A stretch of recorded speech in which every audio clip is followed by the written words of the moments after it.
Hi, Scary Recaps here. Today, I'm going to explain the movie My Friend Dahmer from 2017.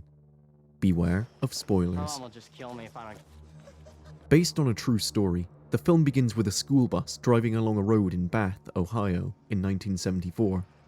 Inside the school bus, a blonde high school freshman student with eyeglasses named Jeff Dahmer notices a jogger and is immediately intrigued by him. When he's back at home, Jeff takes out the trash and comes across two of his classmates. He tells them about his hobby of dissolving dead animals to the bones, as he's interested in seeing inside of them. Jeff's father is a chemist, and as such, Jeff has easy access to the acid required for the dissolution. In his shed, Jeff shows his friends the process of melting the carcasses, but neither of the students is convinced. Jeff breaks a jar with an almost dissolved animal, and the boys run away, horrified and disgusted. That night at dinner, Jeff witnesses how fragile the bonds of his family are and is clearly affected by this fact. His father, Lionel, is a workaholic. His mother, Joyce, suffers from a chronic mental illness, and his younger brother, Dave, is viewed as a stranger to him. The next day, Jeff feels like he is out of place in school. During an announcement by the prom queen and the bullying of a fellow classmate of his, Jeff leaves. He goes to his shed, carrying a specimen of a dead animal he has taken from the biology class. Later, Jeff's parents have an argument. It is revealed that Jeff's mother was institutionalized, and as she plans to return to work again, his father strongly disagrees with this idea. In the morning, Jeff practices with the school orchestra. Afterwards, the same fellow classmate is being bullied again, and while Jeff is presented with the opportunity to defend his friend, he decides to walk away. Presently, Lionel finds out about Jeff's sick hobby and decides to put an end to it. He throws away all of Jeff's specimens in the shed and tells him to go and make friends at school. Jeff keeps observing the same jogger every day, developing an obsession with him. Lionel worries about Jeff's behavior and tells him to be more active. He even buys him a set of kettlebells to make him work out. Jeff, however, keeps on experimenting with dead animals and avoids any social interaction. In one seemingly mental outburst at school, Jeff falls down on the floor and pretends to have a seizure. This catches the attention of Durf and his friends, who invite Jeff to hang out with them. Jeff soon becomes friends with Durf, Mike, and Neil. Durf is so inspired by Jeff that he forms the Dahmer fan club, asking from Jeff to prank and spaz, act like a lunatic, at school, and also putting him in every club yearbook photo as a joke. Moreover, Durf announces to Jeff that he is going to draw him. Jeff comes together with Durf and the rest, despite his unusual behavior. Some of his friends even visit him at his house. In one of these visits, however, Durf is disturbed by Jeff's mother and promptly leaves.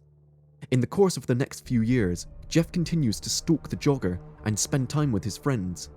At Durf's work, Jeff pulls another one of his goofy acts, but Durf almost loses his job, at which he tells Jeff that they cannot do this out of school. Michael then greets his family doctor, Dr. Matthews, who turns out to be the jogger Jeff is obsessed with. Back at the house, Jeff listens to his father, who is frustrated with Joyce. As Lionel walks away, Jeff grabs his whiskey bottle and runs to the woods to consume it. At school, Jeff is thrilled by a student who presents him with a pocket knife. Jeff leads that student to the woods to hunt small animals, but leaves when the person brandishes a pistol. At school, Durf notices that Jeff is reeking of a detestable smell. During a field trip to Washington, D.C., Jeff shares a room with another student, whom he asks disturbing things about his insides. The next day, Jeff suggests to his friends to pose as journalists and interview the Vice President of the USA.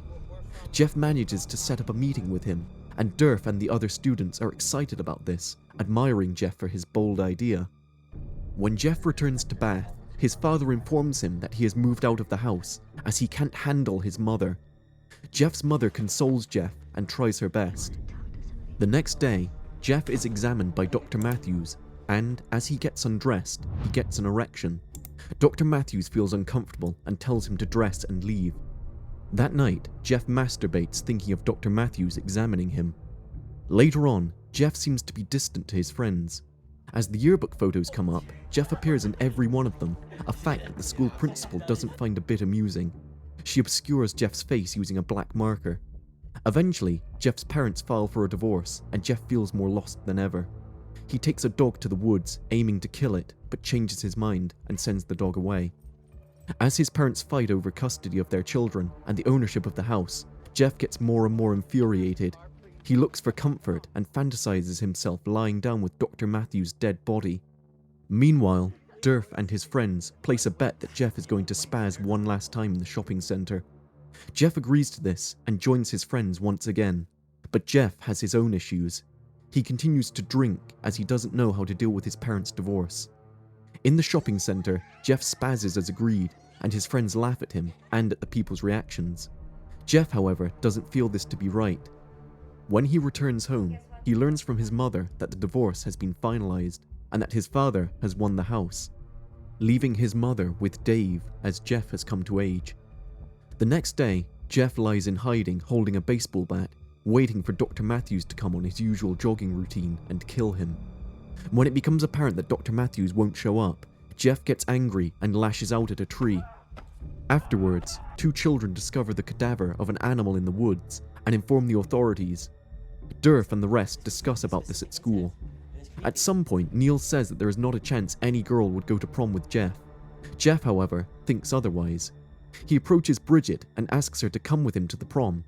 Bridget is reluctant at first, but eventually agrees when Jeff tells her that he'll behave and that the prom is going to make her look normal to the other students. When Jeff and Bridget arrive at the prom, his friends can't believe their eyes. Mike apologizes to Jeff about the spazzing incident at the mall. Jeff says that it's alright. Later, Jeff and Bridget share a dance, but Jeff feels awkward and leaves with the excuse of going to the toilet. As Bridget is left alone, Jeff is seen eating in a car. The next day, Jeff finds out that his mother and his brother are already packing to move out. Jeff says that she is going to miss his graduation, but Joyce doesn't seem to care. Jeff now is going to live alone and breaks down in tears inside the house. After a little while, his father comes to his graduation. He gives him the keys to a red Volkswagen Beetle and tells him that he's proud of him. That night, Durf comes across Jeff, who is walking home. He offers him a ride and tells him that he is off to college the next day. Jeff tells Durf to come inside the house as he is living alone now. Durf notices Jeff's bloody fingernails and asks him about it. Jeff says that it's paint and asks him about college. Durf shows Jeff a set of sketches he made about him, but Jeff is silent.